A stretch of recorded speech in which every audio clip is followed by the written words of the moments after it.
नमस्कार, मैं हूं आयुषी। स्वागत है आपका खबर दृष्टिकोण में।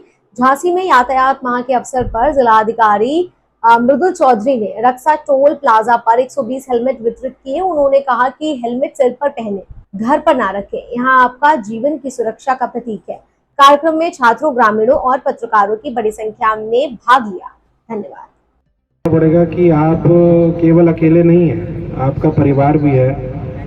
घर पे आपके कोई अगर महिला शक्ति कुछ बोलना चाहती हो, कुछ आपके विचार हो, आपको आज हेलमेट मिला है तो आप क्या कुछ महसूस कर रही हैं, कुछ कहना चाहें अगर तो ठीक है। इस निवेदन के साथ कि जिन जिन को ये हेलमेट प्राप्त हुए, मैं फिर से ये बात दोहरा रही हूँ कि आप इसको घर पर नहीं बल्कि सर पर रखें। ये मेरा विशेष निवेदन है आप सभी से।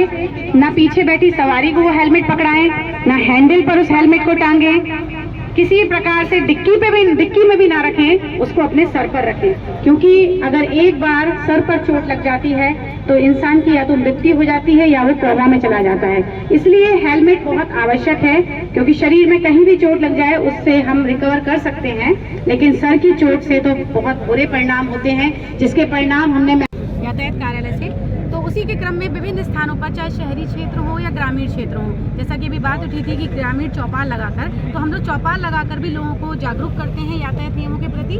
तो उसी के क्रम में आज रक्षा टोल प्लाजा पर ये निःशुल्क हेलमेट वितरण, 120 हेलमेट का वितरण हमारे टोल प्लाजा के अधिकारी गणों और ग्राम प्रधान रक्षा श्री राजेंद्र सिंह राजपूत जी के कुशल संयोजन में ये कार्यक्रम किया गया, जिसमें 120 लोगों को, जिसमें कैटेगरीज थी, जिसमें छात्र छात्राओं को भी हेलमेट दिए गए और ग्रामीण जनों को हेलमेट दिए गए, पत्रकार बंधुओं को दिए गए, जो हमारे इस समाज की कड़ी हैं, उनको ये हेलमेट वितरित किए गए, इस विश्वास और इस भरोसे के साथ कि वो हेलमेट को घर पर नहीं रखेंगे बल्कि अपने सर पर लगा कर रखेंगे। क्योंकि ज़िंदगी बहुत अनमोल है, एक ही बार प्राप्त होती है, तो हम उसका मूल्य समझें, हेलमेट का प्रयोग करें, सीट बेल्ट अवश्य लगाएं। तो मेरी आपके चैनल के माध्यम से आम जन से ये विशेष अपील है कि प्लीज़ यातायात माह में ही नहीं, जीवन भर जब तक आप इस धरती पर हैं, यातायात नियमों का पालन अवश्य करें। दिनचर्या के रूप में यातायात नियमों को अपने जीवन में धारण करें, यही मेरी अपील है। ठीक, बहुत